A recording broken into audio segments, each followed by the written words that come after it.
Ultralabs. Accuracy and speed delivered. Engine oil sampling procedure. किसी भी oil sampling programme के सफल होने के लिए रिप्रेजेंटेटिव सैंपल एकत्र करना बेहद महत्वपूर्ण है। यह वीडियो एक नॉन प्रेशराइज्ड सिस्टम से ऑयल का एक रिप्रेजेंटेटिव सैंपल लेने के तरीके को प्रदर्शित करेगा। ऑयल सैंपल लेने के लिए निम्नलिखित उपकरणों की आवश्यकता होती है: ट्यूबिंग, अल्ट्रा लैब सैंपल बोतलें, सैंपल पंप, ट्यूब कटर और sample data sheet. Oil analysis sample लेने के लिए हमें पहले यह सुनिश्चित करने की आवश्यकता होती है कि रिप्रेजेंटेटिव सैंपल प्राप्त करने के लिए सम्प में ऑयल को ठीक से मिलाया जाए। ऐसा करने के लिए हमें तब तक मशीन को चलाना होगा जब तक यह ऑपरेटिंग तापमान तक नहीं पहुंच जाता। डिपस्टिक को निकालने से पहले सैंपलिंग पोर्ट के आसपास के क्षेत्र को साफ करें। जब सैंपलिंग पोर्ट के आसपास का क्षेत्र साफ हो जाए तो डिपस्टिक को निकाल इंजन से सैंपल लेते समय ट्यूब की लंबाई इंजन डिपस्टिक की लंबाई से अधिक काट लें, जिससे सैंपल आसानी से लिया जा सके। फिर वैक्यूम पंप के ऊपरी सिरे से ट्यूबिंग डालें और रिटेनिंग रिंग को कस लें।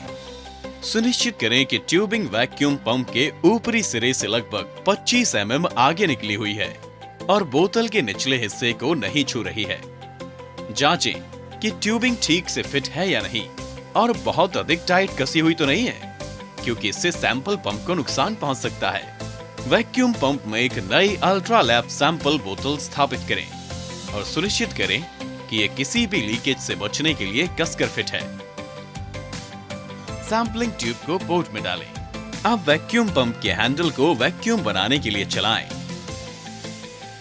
और पंप को हॉरिजॉन्टल स्थिति में पकड़ें और बोतल वर्टिकल स्थिति में होनी चाहिए।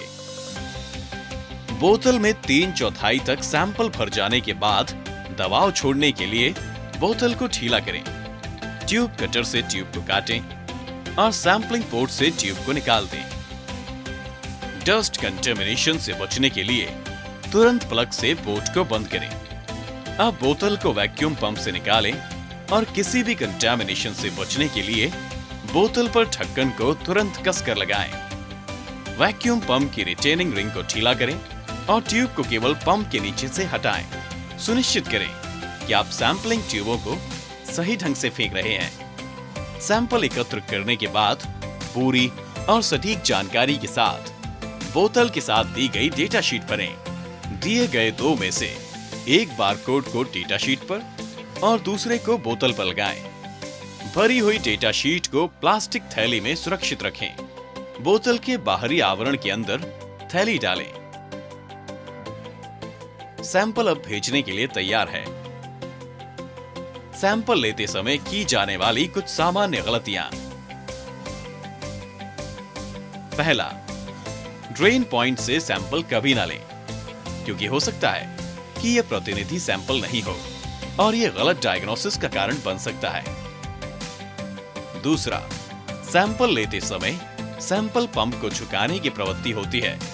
यह पंप को कंटामिनेट करेगा और आगे के उपयोग के लिए बेकार हो सकता है।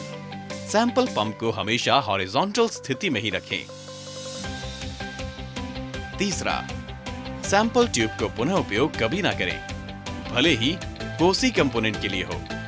सैंपल लेते समय हर बार एक न्यू सैंपल ट्यूब का उपयोग करें।